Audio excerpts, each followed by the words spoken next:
propos de médecin, je voudrais que nous parlions pour l'Isère.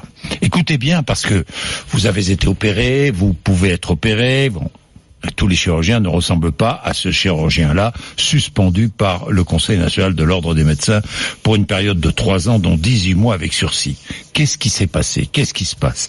Ce chirurgien s'est vu reprocher de nombreuses fautes dans l'exercice de ses fonctions. Apparemment, il n'était pas très doué, ou je ne sais pas, très sérieux, je ne sais pas. Nous verrons ce que dira l'enquête qui... Je rappelle que son avocat conteste formellement toutes les accusations qu'il a annoncé avoir saisi le Conseil d'État pour contester la suspension de son client. Son client, c'est le médecin.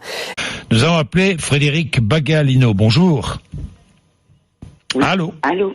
Oui. Allô. Oui, bonjour. Bonjour. Bon, Frédéric, vous avez 49 ans. Oui.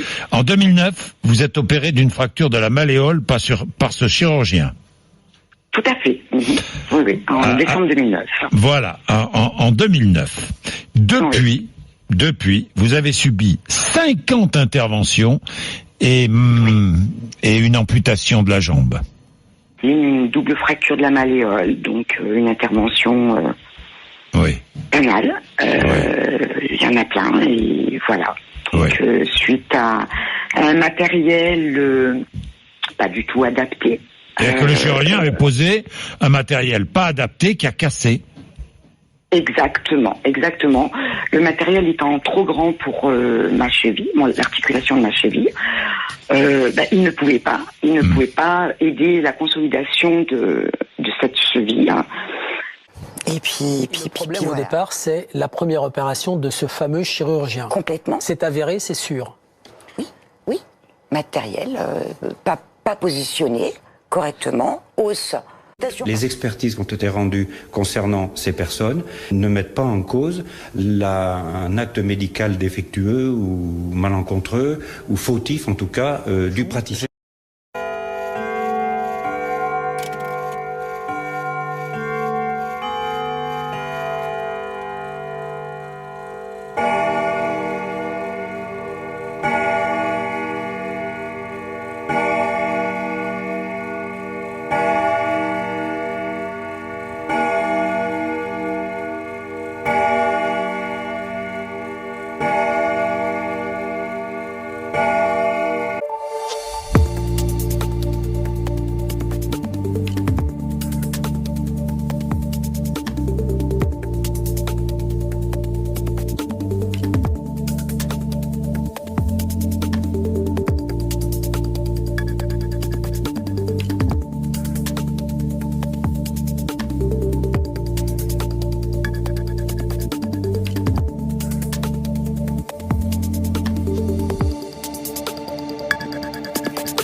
Inhabituellement fébrile et qui a commencé par une question purement anecdotique. J'imagine que vous êtes heureuse d'être ici en Corrèze. Valérie Pécresse a tenu à faire une petite mise au point. Avant de commencer l'émission, j'aurais voulu dire quelques mots. Un préambule que Jean-Jacques Bourdin, dont le micro qu'il tenait dans sa main droite tremblait très vivement, avait préalablement accepté puisque Valérie Pécresse y avait ni plus ni moins conditionné sa présence à l'antenne. Je me suis clairement posé la question de ma participation à cette émission ce soir en raison de l'ouverture d'une enquête par la justice à la suite d'une plainte déposée contre Monsieur Bourdin pour tentative d'agression sexuelle. Alors je sais qu'il conteste fermement ces faits. Mis à distance par les mots, Jean-Jacques Bourdin, dont le tremblement des fiches qu'il tenait cette fois dans sa main gauche trahissait la très vive émotion, voulut alors intervenir, mais Valérie Pécresse lui fit un signe de la main.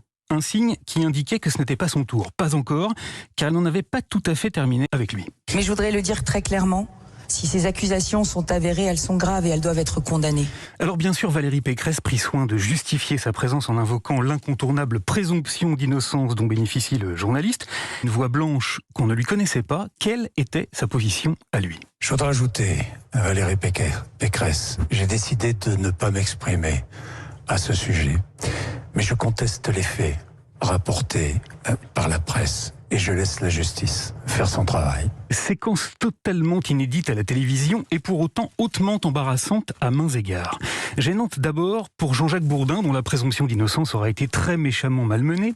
Délicate ensuite pour Valérie Pécresse, car que n'aurions-nous dit, Philippe, si elle avait accepté de répondre sans dire le moindre mot de l'affaire à un homme accusé de faits d'une extrême gravité.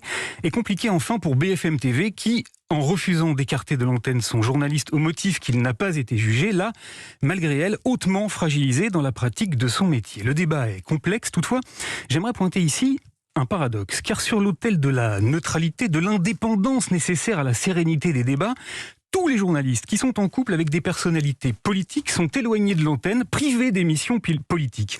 Leur présomption de professionnalisme, d'honnêteté intellectuelle est ainsi allègrement foulée aux pieds. En revanche, sur l'autel cette fois de la présomption d'innocence, ceux qui sont accusés d'agression sexuelle peuvent rester à l'antenne. Il y a là, me semble-t-il, matière à réfléchir pour tous les patrons de chaîne.